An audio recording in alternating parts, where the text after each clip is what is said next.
Bharatmala road પર આવેલ જોરાવરગઢ toll plaza નજીક સ્વેગામ પોલીસે ચુસ્ત વાહન ચેકિંગ દરમિયાન મોટી કાર્યવાહી કરતા માદક પદાર્થનો જથ્થો ઝડપી પાડ્યો।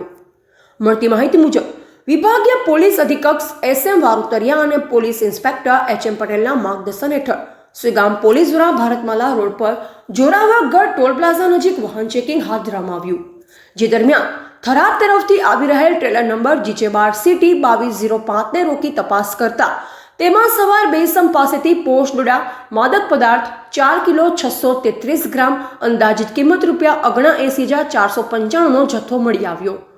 પોલીસે વધુ તપાસ કરતા ટ્રેલર, મોબાઈલ અને અન્ય મુદ્દામાલ સહિત કુલ ₹10,79,495નો મુદ્દામાલ જપ્ત કરાયો। આ મામલે રાજસ્થાનના બાડમેર જિલ્લાના 2 આરોપીઓ દલારામ જાટ અને અનિલભાઈ જાટને ઝડપી પાડવામાં આવ્યા, જ્યારે મુદ્દામાલ આપનાર અને મંગાવનાર સહિત 2 આરોપીઓ ફરાર હોવાનું સામે આવ્યું છે। સ્વેગામ પોલીસે આરોપીઓ વિરુદ્ધ NDPS એક્ટ હેઠળ ગુનો નોંધી વધુ તપાસ હાથ ધરી।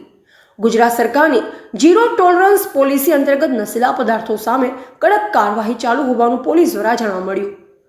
રિપોર્ટ ગોપાલ પૂજારા। વધુ અપડેટ્સ માટે જોડાયેલા રહો AGP ન્યૂઝ ઇન્ડિયા સાથે।